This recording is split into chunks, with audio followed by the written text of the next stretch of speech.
Hello and welcome to the Climbing Daily Wednesday news show. I feel better. I was ill last week. Now I've got the lurgy.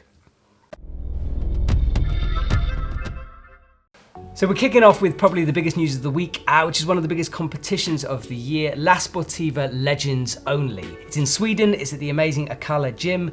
Here's what happened.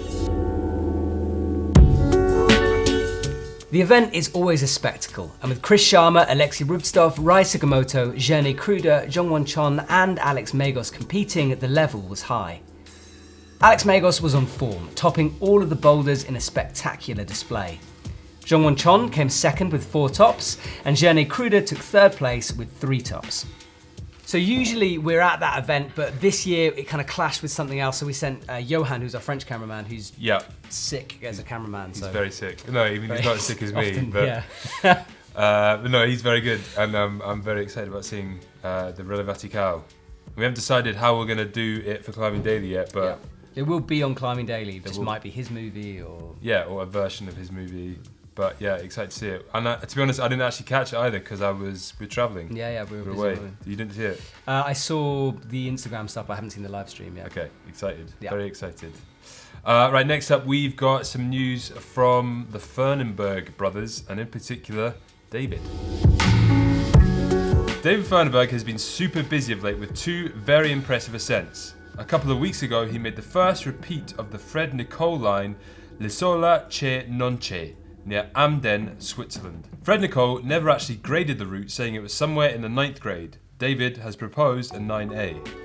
And in the last couple of days, David has repeated modified 9A+ and Alex Megos route, which is the hardest start of the route classified 9A/A+, which he did a couple of weeks ago.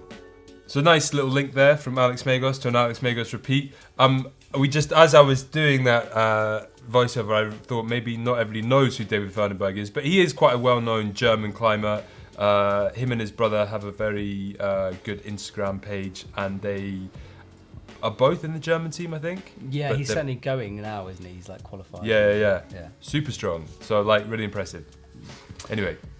Sticking with hard sport climbing, we've got news of Ben Moon, legendary climber. You all know him, but he's still crushing. Just climbed an 8C+ Evolution at Raventor in the UK. The route is only 10 meters, but packs in bouldery sustained climbing. It starts out as a Font 8A boulder into an 8B route with no rests and a heart-stopping dyno at the end. Come on. Ben has seen a resurgence in his sport climbing psyche after climbing Rain Shadow 9A in 2015. Yes! Come on! So Rain Shadow was sort of his return to hard sport climbing. Obviously he's climbed that grade before and he's still back on it, and over 50 is pretty cool. I think it's great. It's great to think that like probably my better climbing days are ahead of me. Yeah, I'm just like going to keep gradually working myself through the grades until I get to 6C at the age of 50. Can't wait for that. Yeah, projects. Sticking with Raventor news, Francis Bentley, UK climber, has climbed a 8B+ Fat Lip. Francis becomes only the 3rd British woman after Shauna Coxey and Mina Leslie Wojastic to climb the grade. The boulder starts with Cave Problem, a 7B+, then traverses into Keen Roof, an 8B. It features Raventor's classic big moves on bad slopers and small crimps. I just want to ask you a question about that. I think we both are in agreement that we don't really talk too much about like first female ascents. Yeah. We just kind of... We kind of want the climb to be... Yeah, they just kind of talk themselves. It's like genderless kind of thing. Mm-hmm.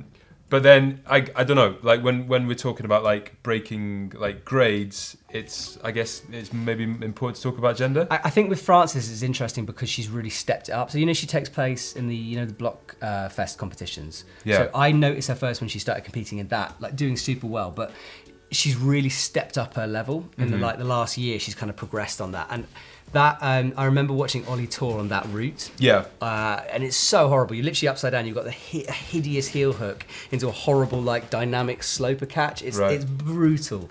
So yeah, it's like in terms of grades throughout the world, it's still pretty good. It's pretty cool. And it's pretty cool that she is the 3rd British woman to climb that route. I mean, it's not like that is like a grade which is like setting boundaries kind of thing. Yeah. Maybe then it's kind of important to talk in terms of gender. Yeah, but I think it's a fair point. I don't. Yeah.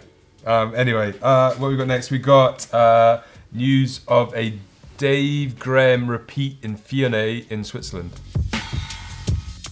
Sean Rabatou, brother of Brooke, has made the second ascent of the Dave Graham line, Foundation's Edge in Fionnay, Switzerland. The line comes out of a huge cave with around 11 moves of intense climbing. Dave Graham did the first ascent in 2014 after a couple of years of projecting the line. So in researching this story, I realised that we actually have the Dave Graham original video at EpicTV of him doing the first ascent of that route back in 2014. So it's well worth watching. I'll put a link in the description below. It's really, really cool. And it's really amazing to see like some of the moves. There's like one particular move where his feet are above his hand and it's just super intense. And like he fails in it quite a few times, but he eventually makes it.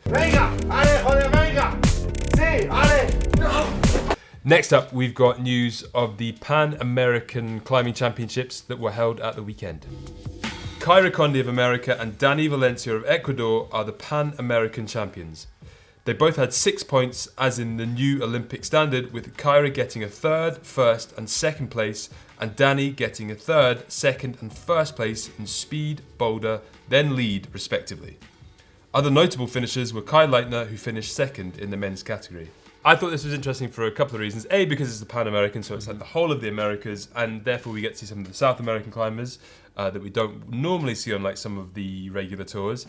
And B, because it's like a chance for us to really test ourselves on the new Olympic standard and know that we have definitely got it. So Matt, here is your quiz for today. Okay. Right. So Brooke. Yeah. I kind of said it in the voiceover, but this is a test of A, whether you're listening, and Right. B, whether you know the Olympic standard. Okay.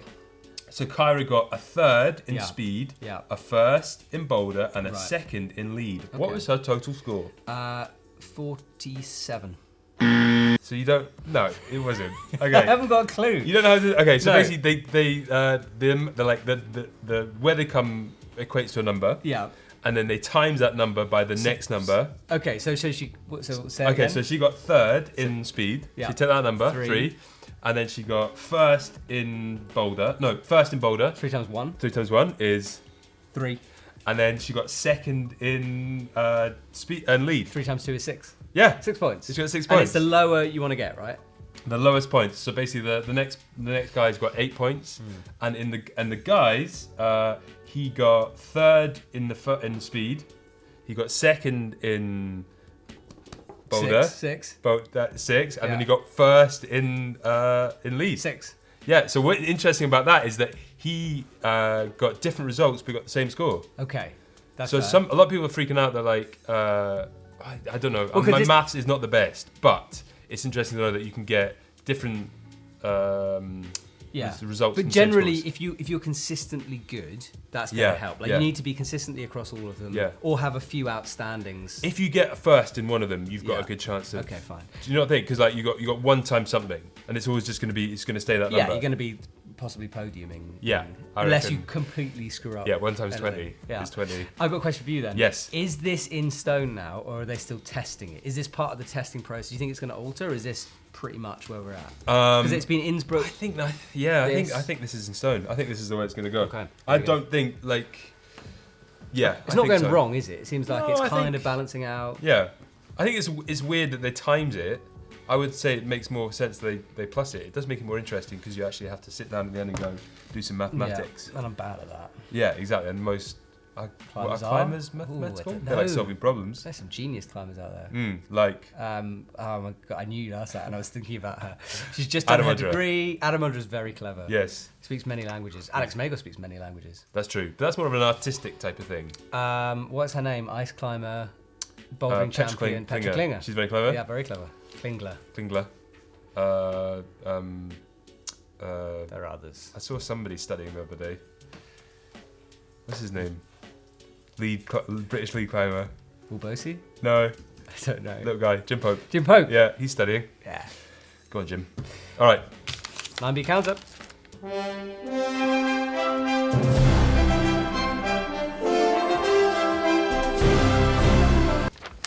Okay, once again, nothing on the 9B mind if I just counter. back No, into you it? carry on. I'm Yeah. going to explain why, though, sends are coming. Sends are coming, ladies and gentlemen. Sends are coming. Whose sends are because coming? 9B sends Nice are coming. lady, sends are coming. She's beautiful. Because Siriana is drying out, Margalef is drying out. As we know, the Franken Euro is getting smashed at the moment. Raven Tour, that's in still. There's this period of time before everything starts seeping into the winter. The conditions are good, it's cold, it's all the rest. Sends are coming, maybe.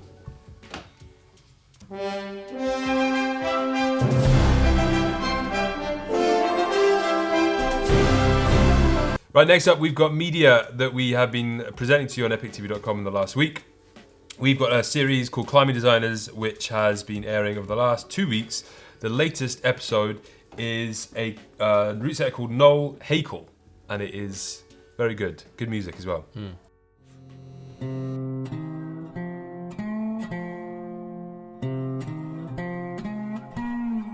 It's a very thought-provoking and rational process to go through when you're starting out.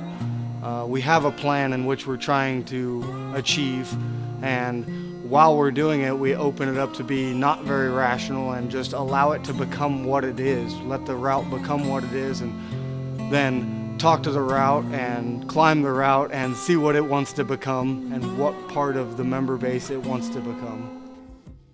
I'm a massive fan of this series. Like I've always thought that route setting is one of the hardest things to do in a climb wall because there's so much pressure on you.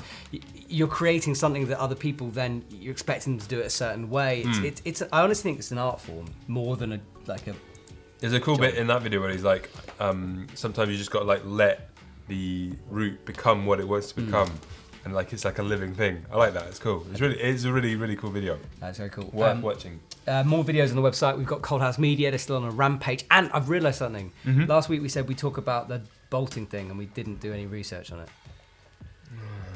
Basically, on loads of Facebook comments, people were arguing that Cold House Media have been in Nepal, which we know is Nepal, which is big mountaineering, but they were putting up sport climbing routes. Now there are already sport climbing routes in Nepal, Nepal every time, but they were creating new crags. There seemed to be a lot of friction from people saying that they shouldn't be doing it. They should have been working more with local climbers. Which, in Cold House Media's defence, I think they were with local climbers. Yeah, definitely. And like as wherever they go, they seem to work with local climbers. Yeah, they're always like that's. And they do workshops. They do like masterclasses. They're always kind of giving back a bit. Yeah. I was a bit confused because like bolting happens all around the world. It just does, and I don't think Nepal is a beautiful place, undoubtedly. But then so are many places, and I don't quite understand why that beautiful place isn't allowed to be bolted, but other beautiful places are. I didn't quite kind of understand that necessarily. Yeah, me neither. I mean, I think like maybe that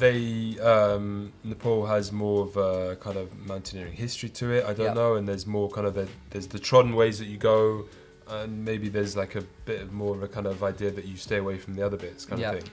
So bolting new lines, and I think some people always have in their head that bolting is something that's damaging the rock and it's like indelibly leaving a mark. Which in it is. I mean, which there's a fair enough argument for that. Yeah. I think the flip side of that argument is that it's going to hopefully bring in like tourism and more people going to go sport climbing there, kind of thing. More money in because of that.